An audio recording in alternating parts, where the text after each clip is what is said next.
Maybe we'll wait just 2 more minutes. I know it's the first session of the day, and some folks still might be getting in. I do have some things up here on the stage you guys can grab on your way out or whenever you'd like. There's a poster, a little one-page information about my business, card stickers, and if you want to leave a business card, that'd be great. But if you don't have one, or there's a sign-in sheet there. If you just leave some contact information, I can follow up and share and any information, and we'll have plenty of time for questions at the end.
Well, I'll tell you a little bit about myself to get started.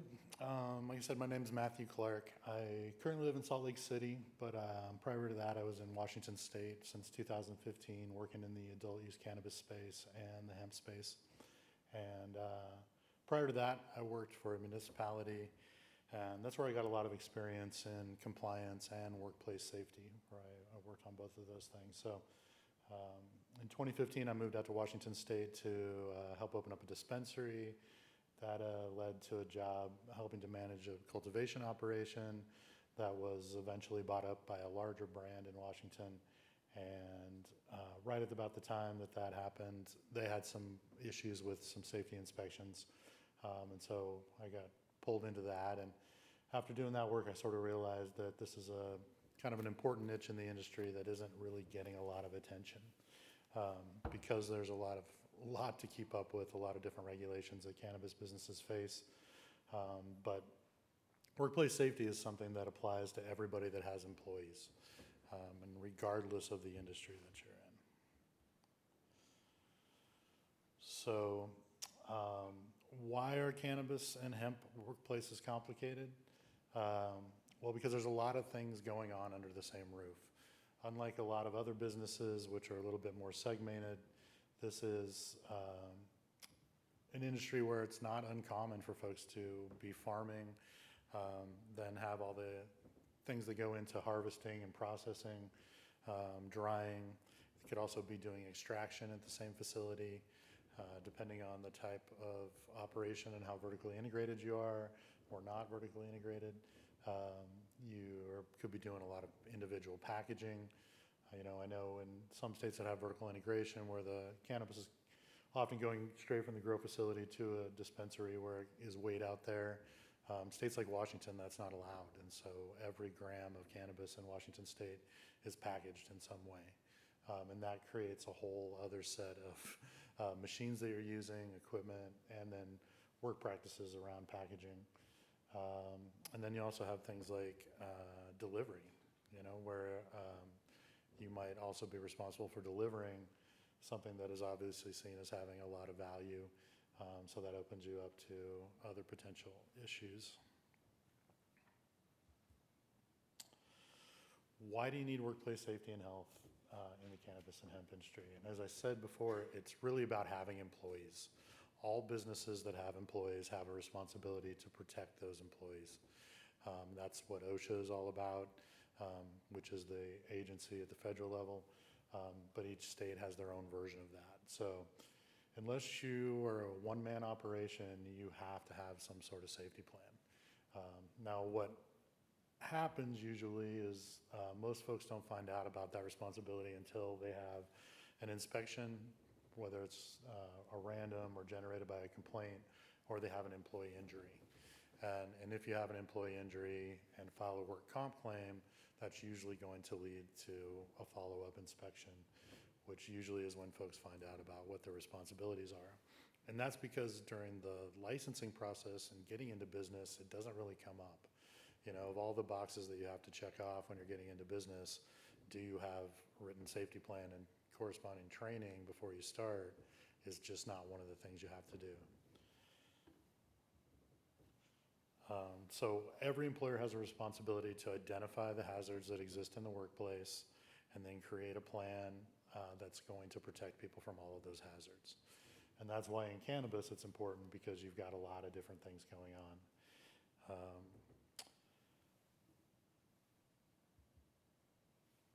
There's several different agencies that are responsible for safety, and it gets a little bit complicated partially because of the legality. You know, OSHA, the Occupational Safety and Health Administration, is the federal agency that oversees safety in all 50 states. Now, some states have their own additional safety plans or safety programs. Some rely entirely on the OSHA standards. So, you know, here in Illinois, we'll talk in a second, for private employers, they rely entirely on the OSHA standards. The thing about that is that because cannabis is still federally illegal, federal agencies don't give out or do any work related to them. And so there's no information on the OSHA site that is specific for cannabis or what might be different for cannabis. There are at the state level in certain states like Colorado and Washington and Oregon and California, web pages and resources that have actually been dedicated to try to make sure that cannabis workers know what the risks are in their specific workplaces and also know, you know, what sort of resources are out there. One of the good things about the world of safety, generally speaking, is that it is a requirement, but through OSHA and state OSHA type agencies, there are a lot of resources to help you get this stuff together. So there are usually templates for written plans. There are generally some basic trainings that you can modify and things.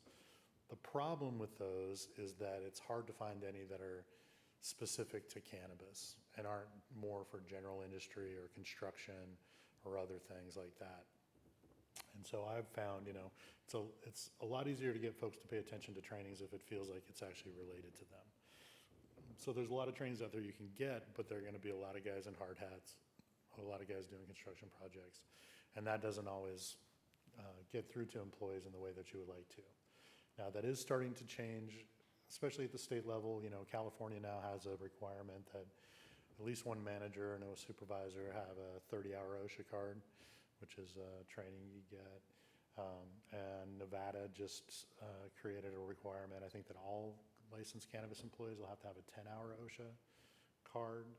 And that's, again, mostly, you know, based around general industry. But I've already seen a couple of folks popping up starting to create trainings that are cannabis related to fill those needs too.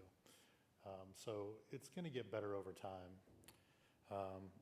One of the other things you have to be aware of is that even though the feds don't really regulate cannabis, they do regulate pesticides and the use of pesticides. And there's something called the Worker Protection Standard that we'll get into a little bit more that can still apply to a cannabis business, but it really has to do with the products that you're using and how they're labeled. Here in Illinois, there's an Illinois OSHA that covers public employees like fire departments, police, and then the private employers are just required to follow regular OSHA requirements. So if you go to the Illinois OSHA site, it's going to link you to the federal OSHA site when it offers resources for training and things like that. They do offer a consultation service, which is something that's pretty common in the safety industry, where you can actually reach out to them, have them come to your facility and do an inspection and give you a report about what you're going to need to correct. And you don't get any violations when they come in, but they do put you on a timetable and you do have to correct those things. And so it's important to understand it's a really good resource and a great way to help bring yourself into compliance, but know that that might require you to spend some money and in places you might not even expect. And as I mentioned, there's not because OSHA doesn't deal with cannabis yet, it is not going to find anything cannabis related anywhere on the OSHA website. Difference, and that's one of the big differences between cannabis and hemp. We are starting to see, because hemp is federally legal, they are starting to provide some guidance in that area. And so, as you probably know, in the cannabis space, it's come to the State Department of Agriculture's to make recommendations about what type of pesticides and fertilizers and things are safe for use. Now with hemp, EPA has started to approve that, and that list has gone up to 36 pesticides approved for use on hemp. Which is good. And, generally, I think we'll eventually start to see, OSHA starting to make some determinations, especially as certain issues start to come to the forefront more. But being federally legal makes a big difference. When it comes to cannabis not being federally legal, there's no EPA regulation on what pesticides are safe for use on cannabis. You can look at the state lists and then look at the federal hemp list, and there's a lot of the same items on there. But the state lists usually contain hundreds of items, not just 36. So the different states have really had to do a lot to try to come up with their own policies that are changing and figure out how to enforce those things without the feds. One thing that's important to remember with both of these, and we'll hit this a few times, the label is the law. The label of the products they are using, whether they be organic or not, are going to dictate the safety requirements for that. I hear all the time that they don't need to worry about this chemical because it's organic, or it's only a pH adjuster, which will burn out somebody's eye in a heartbeat. Things like Clonex will burn out somebody's eye. So there are these, common ideas that just because it's cannabis, or just because it's more natural, or just because it's organic, that it can't hurt people, and that is not at all true. So what are the typical elements of an occupational health and safety program? Occupational health and safety is the OSHA, anagram, but you also hear a lot of different words kind of for the same thing: environmental health and safety, workplace safety. But it's usually going to be a combination of written safety programs, and this is an actual written document that shows how you address all these different hazards and some of the planning, and we'll go over those. Employee training, it's really the key to all of this.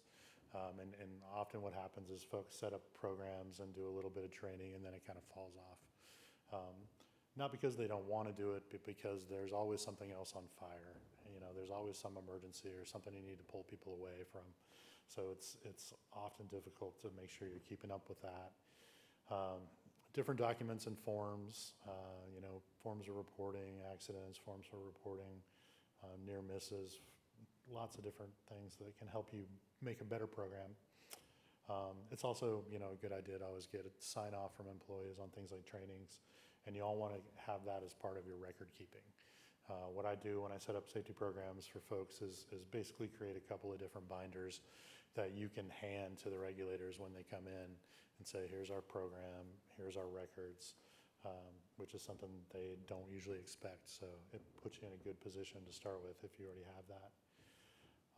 And then depending on state to state, there are requirements for safety committees or safety meetings. I always recommend setting it up. Ultimately what we're trying to do is create what they call a culture of safety, where it's not just a top-down approach, where you only have management preaching to people, but actually getting all the staff, all the employees to take an active role in that, in both reporting things that look unsafe, reporting accidents and things that happen, and just kind of creating a safer situation. And having, a regular, whether it be a quarterly meeting, a monthly meeting, where you can touch on some of these things. In a lot of other industries, they have, daily little 10-minute safety talks at the beginning of the day, just to kind of remind and build it up in people's minds. There's lots of different potential safety plans that you could need depending on what you're doing. But the basic kind of everything is the accident prevention plan. This is going to go over a lot of the basic safety things, everything from things like using ladders to power tools, um, you know, lots of different areas. Emergency response plan, or emergency action plan, sometimes it's called, is kind of lays out how you're going to react to different things that might happen, from a fire to a medical emergency. Um, the chemical hazard communication plan, that's a really important part of it, especially in our industry because of the different types of chemicals that might be present. But that's really teaching folks how to understand and read labels, know what SDS sheets and all those kind of things are, so you have a good set of safety rules around the chemicals that you use. Respirator protection plan can come into play if you're using a product that needs to have a respirator, and that's going to depend on how it's labeled. If you do have a respirator plan, there's some other things that goes with that we'll talk about. Extraction process management. Extraction can be one of the scarier things in our industry. I know in Washington State, it's a minimum wage job. And what I see a lot is sort of a lack of basic maintenance schedules and upkeep, and that's where the accidents usually come from. You know, you've got very pressurized vessels that need to be maintained and kept up regularly. A lot of those systems get modified to increase capacity, but they don't do a lot of the just making sure that all of the bolts are good and torqued to the right pressure consistently. Those kind of little maintenance things, and that's where I've seen explosions happen. And then of course you have, a lot of, if you're doing hydrocarbons, you're gonna have a lot, or ethanol extractions, you're gonna have a lot of very flammable and explosive things. There are limits to the amount that you should have on hand at any one given time, and ways that you should be storing things properly. And then, unfortunately, as COVID sort of drags on, having some sort of an infectious disease plan. So I think that was one of the things folks rushed out to do in the beginning of COVID last year as they started to release some guidance, was to try to include that in safety plans. And I think going forward, that'll just kind of be a standard thing in terms of just, having a section that talks about how you'll prevent the spread of disease and deal with folks that are sick. A lot of times when I talk to folks, they think all the safety stuff is happening out at the farms, but retail stores or dispensaries really have their own set of things. Not as much, on the chemical exposure side, but basic accidents. The most common injuries that in the world are still things like slips, trips, and falls from ladders, caught in between things, and those are all things that can happen in a dispensary. Emergency action plan, trying to prepare people for what to happen. Store security plan, I'm sure as we all know, unfortunately our industry is often targeted. Portland had over 100 dispensary robberies last year. Same group of kids, but they're seen as a target, and it varies from state to state, the kind of security that exists or is allowed to exist. Again, in Washington State, you're not allowed to have a gun on the side of any licensed facility. So you can't have armed security at a dispensary. And there has been some bad things that have happened. So it's good these days, have workplace violence prevention, and just kind of try to prepare people for the unfortunate realities that are out there. Producers, processors, as we mentioned, have more things most likely going on. And respirators, that's really, again, where it's going to come down to the labels. If you do have to have respirators because you're using a product that requires it for PPE, it's kind of its own little thing. So you need to have a written plan about how you run that plan, but you also need to make sure all the people using respirators are fit tested and have a medical evaluation, which you can do online. But the biggest challenge I found in this industry is beards. Nobody's going to get a seal on a respirator with a beard. And so, it's not uncommon for guys that work in cultivation to have beards. So it's just kind of a cultural thing, but if you have that requirement, you want to make sure that you're running that program correctly, because you can end up getting in more violations for having respirators around that haven't been fitted properly, that aren't stored properly. Um, as we mentioned, extraction process safety management, and that's kind of looking at how they deal with refineries and other large-scale extraction operations. Extracting cannabis oil isn't that much different than other types of extraction, except for that so far we've primarily made fire departments responsible for permitting them and overseeing them, and that's not what happens in the rest of the chemical extraction world. As I said, the worker protection standard, this is, we've got a separate slide on it, but we'll talk more about that. And then sometimes for large scale agriculture, they do have some exceptions, especially in family farming situations. So you can look into that. Like I said, employee training is really the most important part.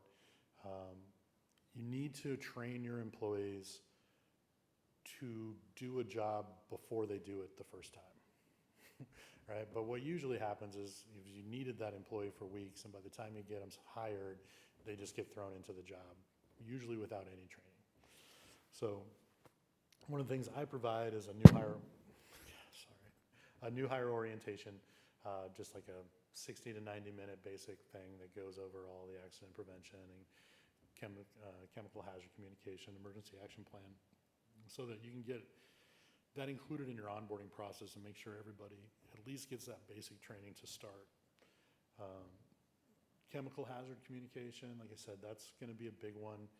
If you ever have an incident where an employee is hurt by chemicals, when they do a follow-up investigation, they're going to pull that employee aside and ask them if they had read the label for the chemical that they were using and what they were, did they know it well enough to know what to do if they got it in their eyes or got it on their skin. And that's really how you should be thinking about it. Anytime you bring a new chemical into the grow, anytime you make a new change in the process, then you need to make sure people are retrained and have that information for the new product. SDS sheets, material safety data sheets, they used to be called, safety data sheets. They have all the information about chemicals. You're required to have a binder and keep that on site in an easily accessible place, so employees can always have a chance to review it. And you're actually supposed to keep the SDS sheets for any chemical you've ever had on site for 30 years. So now that doesn't mean you need to have a sheet for Windex, as long as you're using it like Windex. But if you're using a cleaner and you use it in the grow, you want to make sure you keep that. And if you change, you still want to keep the old SDS sheets around. And then, things like store security, preparing dispensary employees, the worker protection standard that requires a little bit of additional training if you do have some labels, and as I mentioned, respirators and medical fit testing. For chemical hazard communication, you're always going to keep an updated list of all the chemicals that you have at the workplace and understand those labels, because the labels are going to tell you what PPE or personal protective equipment that they should be using. Again, what kind of requirements you're going to have for storage, for cross-contamination, all those sorts of things. And an eye wash station is actually a form of PPE. And if you have a chemical that might burn somebody's eye out, then you need to make sure you have an eye wash station nearby. And more, the portable temporary ones don't really cut it. Like if it's an ongoing hazard in a particular place, they're going to want to see a plumbed eye wash station there, because those allow people to operate them without using their hands. Most of the portable ones, you're talking about squirting water out of a bottle. So these are things to think about. PPE is more than just gloves. As I mentioned, you want to always keep your records. Usually I would try to keep a training log so that when you do have those new chemicals and processes that come in, and when folks have the opportunity to read the label, you get a sign off so they have some responsibility. And then pesticide application records is not a bad thing to have. Uh-oh. I messed up. There we go. Okay. As I said, personal protective equipment, you as an employer have a duty to provide your employees with the protective equipment that are needed. I recommend doing something called a job hazard analysis, where you sort of look at the different jobs that people do, so you can make sure you're identifying the necessary type of material. I mean, obviously gloves are used a lot, dust masks, N95 masks, um, they're important. Eye protection, like I said, with the pH adjusters and things like that. UV light protection, you know, folks sort of tend to forget, even if you're in an indoor space, you're under some really powerful lights for a long time. So wearing sunglasses, wearing a hat, wearing long sleeves, that is a form of PPE. And you can require employees to do that. You know, I've seen it done a lot of different ways, even lab coats, things like that. As I mentioned, eye wash stations are becoming are needed regardless, but they're looking for hard plumbed ones in places where chemicals are mixed consistently. Respirators, if you have to have them, and again, that goes back to the label.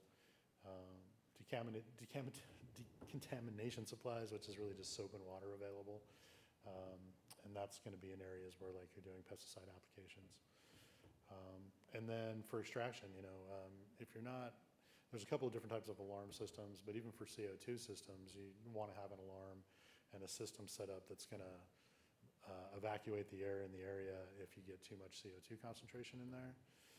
So those are important too, not just the explosive stuff.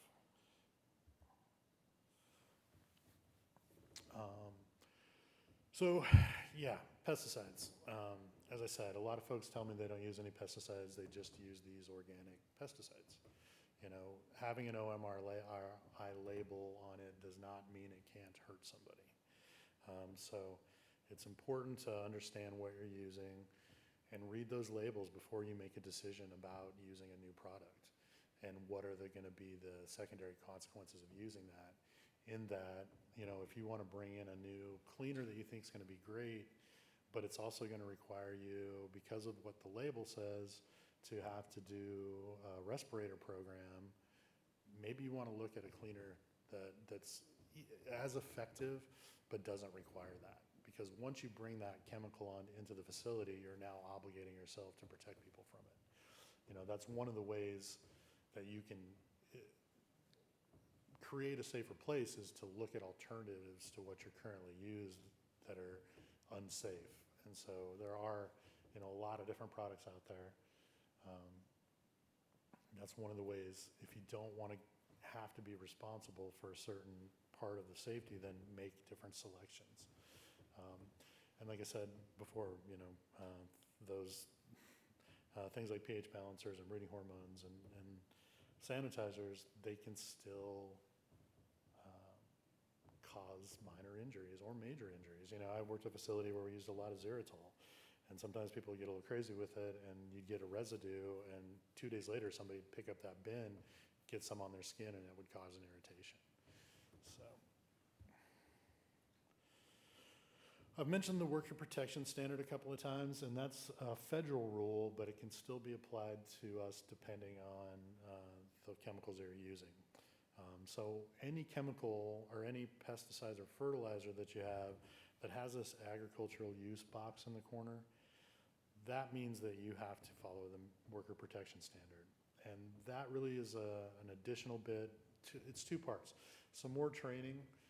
So there's a couple of different videos out there. You basically divide your employees into workers and handlers depending on how much direct contact they have with the pesticide. And the training is just a little less intensive for workers. But you got to remember that, you know, people pretty far down the chain can still encounter pesticides, even the folks doing packaging, right? So they're going to be considered workers and still need to get that training, even though they may never step foot in the greenhouse, because there's always a chance that some pesticide contaminated product could make it to their place. And so it's something to remember. It doesn't have to be just the people right in front of the plant. And then the other side of the besides the training, is having a central posting site where the SDS sheets for what you're using, where you have your pesticide application listed, and you keep 30 days worth up there, and you're using the signs, the recommended period before you let people back into a particular area. You know, that's all needs to be documented. And there's a poster that you need to post also. One thing I'd recommend, there's a PERC is a website that has a lot of pesticide-related information. They now have a way that you can do an online class for them and become certified to do the worker protection standard training. In a lot of states, if you have a licensed pesticide applicator, they're allowed to do that training. But that is a training that needs to be done by somebody that's certified. So it's a good idea to get somebody on staff. And it's fairly inexpensive now, and only takes a few hours for the online course. But that allows them to be able to answer questions that employees might have. Oops. Sorry, I think we went too many.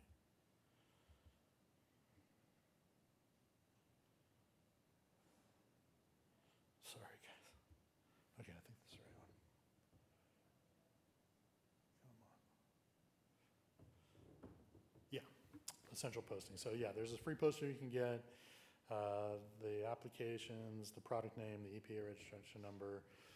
What I've seen work well is using a big dry erase board, so you can rotate it out over time. But it needs to be in a place where the employees can regularly get to it. The idea is to have this central posting be an area where anybody that has an issue with a pesticide can get information. You know, oh, I'm not feeling well today. This pesticide was applied at this time. This was the reentry period. I had to go in early. You know, start to have some of that information. Also have emergency information about like the nearest medical facilities. And those SDS sheets. So it's not a bad practice to have in general, even if you're not using ag products. As I already said, respirators are not a lot of fun. If you need them, you need to have a program that manages them. Like I said, fit testing and medical evaluation, training on how to use them, selecting the right cartridges for the chemicals, and that's again going to be something that's on the labels. And another big one is storage and cleaning. I really recommend that you get some kind of a bin and have folks keep them in there. The inspectors really hate it when they come and find dirty respirators because it kind of doesn't do any good if there's already a bunch of a pesticide on the inside of it. But it just kind of is a sign that you're not taking things very seriously. You know, Ziploc bags and things like that will also work, but that's a really important thing to remember. If you don't have a respirator program where you're fit testing people, then you shouldn't have respirators on the site. You shouldn't just buy a couple respirators to have them around in case you need them, because then you're guilty of having respirators on site without a program for them. So it's one of those things. N95 masks for most things are gonna be sufficient anyway, but technically those should be fit tested. So just think about that, because sometimes people think like, oh, I'll just grab this in case I need it. Well, you can actually get a violation for having it and not having a program to go with it, even if you don't use it regularly.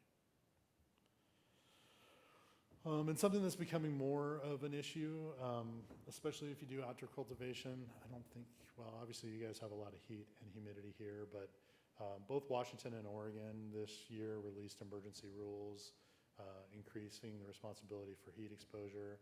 And now California, Oregon, and Washington have all released rules related to wildfire smoke, because it's something that happens for an extended period of time every summer now.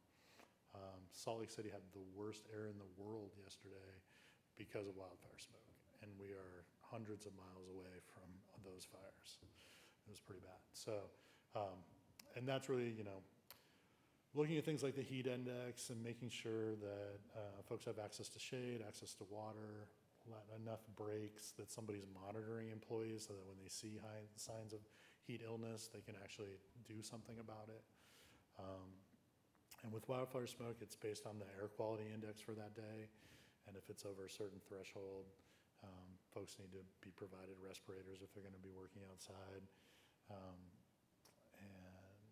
You know, these are all emergency rules that are going to become permanent rules, and I think you'll start to see them put in place in more places. So something to think about if you're doing outdoor cultivation, making sure that you're going to create a space for those things.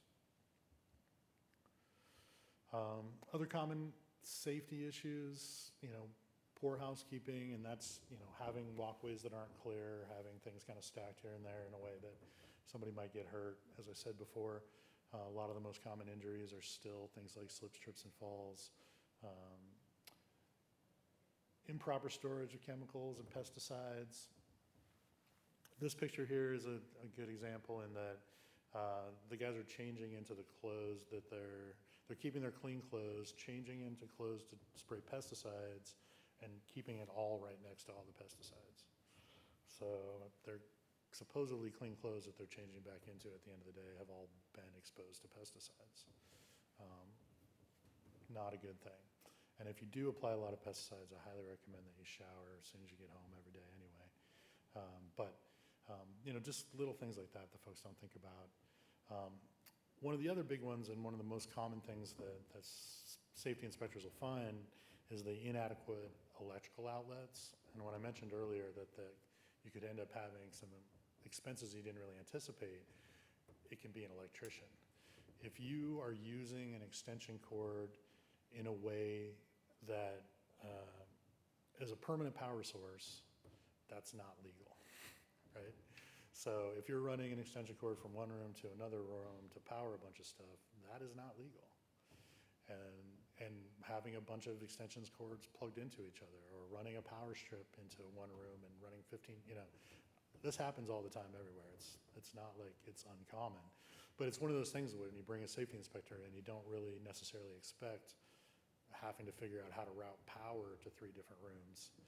I was doing a safety inspection for a city, and in the police department, they had been running for years an extension cord through the roof to another room, and this was in a city building, and there were several of those things. So, and as you all know, electricians are not cheap. So it's one of those things to really think about when you're designing a facility. If you have that opportunity in the beginning, you always need more outlets than you think you're going to need. For the equipment, the machinery, the scales, all these different things. And then also a lot of times, you have a lot of water around and hoses on the ground. That's another big issue in cultivation from the tripping and falling perspective, and people being aware. Making sure that your personal protective equipment isn't being stored in a way that it's just getting dirty. And ladders, seems kind of silly, but some of the worst injuries are from ladder falls, and it doesn't have to be very far. I know a guy that fell 20 feet off a ladder that crushed his whole side. I know another guy that fell off a 2-foot step ladder that has a limp now. So it doesn't have to be a big deal. And if you do have broken ladders, you want to make sure you get them completely out of service. Putting a sign on it that says "Do not use" is not an effective way of removing something from service. So you want to make sure that if you do have those kind of things, and they all have weight ratings, they all have different things, just make sure, like any other tool, that it's the right tool. As I said, I don't think it's a requirement for safety meetings here in Illinois, but it's something that I think is a good practice. It's a good thing to kind of show that you're working to help create that and to provide ongoing training, and also open up an area where employees have the opportunity to voice their concerns. You can do things like suggestion boxes and things like that, but be honest, you mostly get smart-ass comments more than people actually trying to do it. And there's also weird things these days. You don't want to incentivize people to not report accidents. So we haven't had an incident in this many days is actually a bad thing these days, because people don't want to be the person that breaks the string of accidents, and so they don't necessarily report them. You want to create an environment where people are not just reporting actual accidents, but also reporting near misses, where somebody almost got hurt, or these kind of things happen, so that you can make some kind of a change so that it doesn't happen again. So it's tough with those things, because you want to incentivize things. When I worked for the city, we landed on a program to offer a free day off in exchange for if a suggestion was actually put into practice. So if somebody had a constructive suggestion for how to improve safety and that became an actual policy, then they got an incentive for that, but it wasn't related to reporting or anything like that. So I think there's a couple of issues specific to the industry that are going to kind of come to the forefront over time. ergonomics, as you all know, there's still a great deal of handwork done in this industry, pruning, trimming, that leads to not just, a lot of work on the hands, but you're often in awkward positions for long periods of time, long periods of standing or sitting. So that's something to try to think about. We have some hand exercises and stretches we try to get folks to do, after breaks and things like that. Making sure that they have sharp tools, that there's a lot of alcohol around to keep those trimmers clean so there's the least amount of resistance. Those are all important. There's a lot of different tables. I mean, I used to run a trimming room, and it's tough, right? Because you're getting folks to trim for 8 hours a day. What I found works the best is to really have different stations at different heights so that people can kind of rotate through them. Everybody's going to have different preferences, but not everybody's going to want to work at exactly the same height. So if you can somehow adjust that so they're not in the same position all day, so they do a couple hours sitting, then they have a place where they can stand, I think that helps to avoid the long periods. So trying to think about that. These are, I think, the kind of things you're going to see a lot of claims about in the future as people do these jobs for multiple years and then start to feel those effects. And air quality, right? I mean, the number one question I got when I was a manager doing safety for a number of facilities is, what exactly am I breathing in? From dust to mold to bud rot to pesticides or anything else that's come along. And there are exposures for all of those things. And it's interesting within this industry because, obviously a high percentage of employees tend to also be users, which means their respiratory system is going to be affected to a certain amount to begin with. And so understanding about how, the exposures that we have and how people can protect themselves, the general answer is wear an N95 mask all the time, but people don't want to do that. So it sort of can be a challenge. There is some good research that's being done. I work with some guys at the University of Washington that are doing a study right now on kind of cannabis allergies to sort of understand, because there are folks, I've worked with folks that can't even be in the same building with cannabis, right? They have an incredible sensitivity to it. And trying to figure out, what is it? Is it the terpenes? Is it, different volatile organic compounds? And starting to understand. And then, as we all know, things like powdery mildew, bud rot, like these are just things that happen all the time. And so trying to get our heads around how to protect people about those things. Something I think, again, is going to be the kind of issues that we see a lot. And I think that's an important thing to remember when you're thinking about safety. How is it going to affect your work comp? Work comp is the way that you're going to end up having to get a safety program in place as employees start to have issues. UV exposure is another thing, as I mentioned before. And if you leave your email, I can send you a copy of these flyers. The University of Washington created these also. It's a good set of information on indoor and outdoor exposures to UV light and some good practices. Because, even indoor or outdoor, you're in the sun a lot. And as I mentioned, record keeping is really important. It doesn't do a lot of good to have a great safety program if you can't prove it. And, that's having, your written plans and all those sort of things. But as I said, things like tracking employee training, your pesticide applications, keeping up your posting areas, your SDS sheets, those are all really important if you ever have something that you're trying to show that you were doing things correctly. And as you said, another reason is the money involved. Employee injuries can be expensive, and your work rate, comp rate modifier, different states do different things, but based on your safety record and things, there's a multiplier that they use to determine your work comp rate. And you can get that lowered over time. And of course, enforcement fines and actions. I've seen people get $60,000 fines for leaving an employee inside of a nutrient tank to clean it out and forgetting about her. So by the time that was over, they had $60,000 in fines and spent a lot of time trying to play catch up and get those fines reduced somewhat. And then, of course, missed productivity. If folks are getting hurt, you're already running lean. Losing people to preventable things is never good. I think that's the last slide. So do you guys have any questions?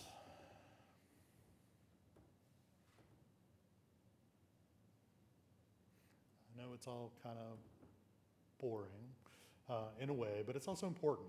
I have operated cannabis businesses at all different levels, so I understand really firsthand all that goes into dealing with traceability and track and trace, and dealing with all the extra challenges you have as a cannabis business.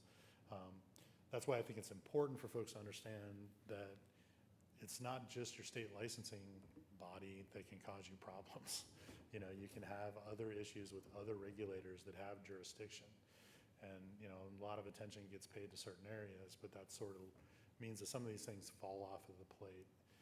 And so it's something that, as the industry develops and grows, you're going to see more cases and more issues where folks are going to wish that they had something in place in the beginning instead of trying to play catch up later. Yes, sir.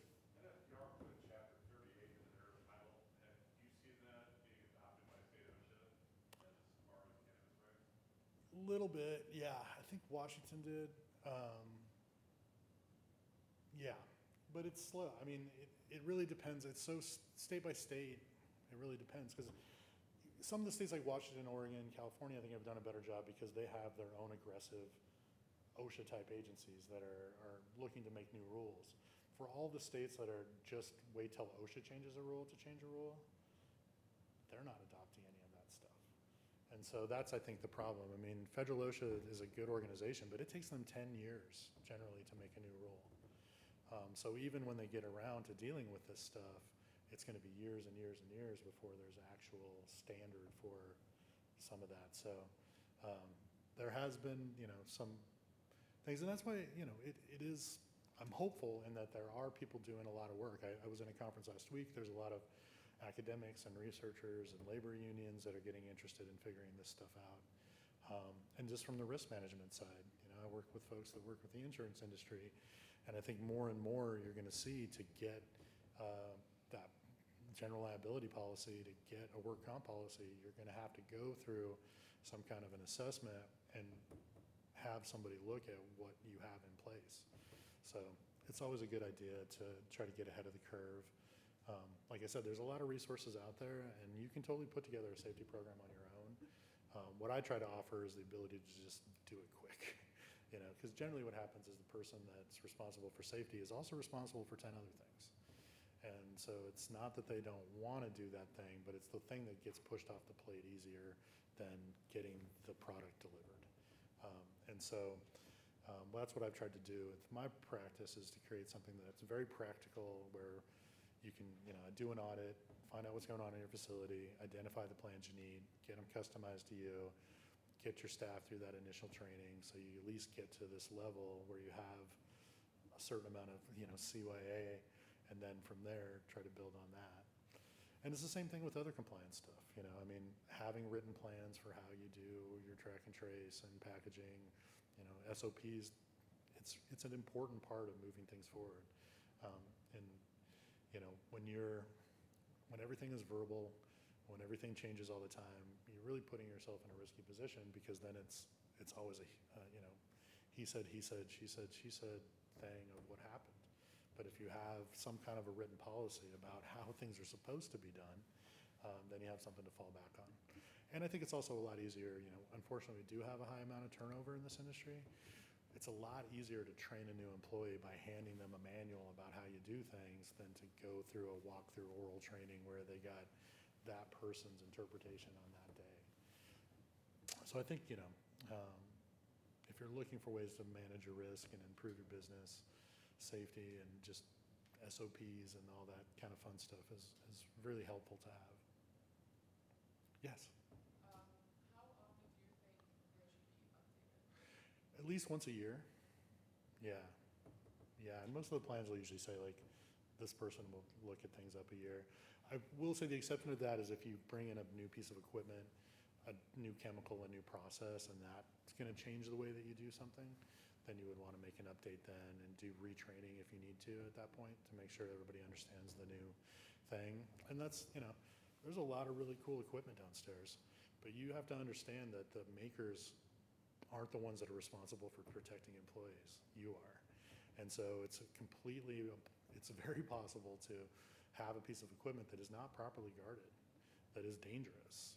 I was at a conference and the place I was at had just bought this new trimming machine. And you've probably seen them. It's like a bunch of scissor blades and you basically roll the flour across it, right? Totally unguarded. And they literally were using that as an example of an unsafe piece of equipment. Meanwhile, the place I work at is running it right then, because if you get your finger in there, what's gonna happen, right? And even bugging equipment stuff, like it's not just the front, and when you load stuff in, people I know have got their hands caught in the gears in the back, so it's something to think about. There is an impact, whether it be from a chemical, a machine, a new process, of how that could do that. And that's why, things like job hazard analysis, where you actually kind of go step by step through that new process and say, okay, here's what they are. The hard part in all of this, because of the pace of the industry and how things are going all the time, is to slow down long enough to do that. And I know it's really difficult because, like I said, the folks that usually end up with these responsibilities, it's the HR person, it's the office manager, it's somebody that's responsible for a lot of different things, and it's hard to carve that out. So that's why I've tried to create something where you can tap into the resources we have instead of trying to go through the state site and find what'll work for you, and et cetera. Any other questions? While I hang out, I'd be happy to talk to anybody that'd like to. Like I said, there's a poster here that kind of breaks down safety responsibilities. Feel free to take one of those, a flyer, sticker, card, if you don't want to leave your contact information. Thank you.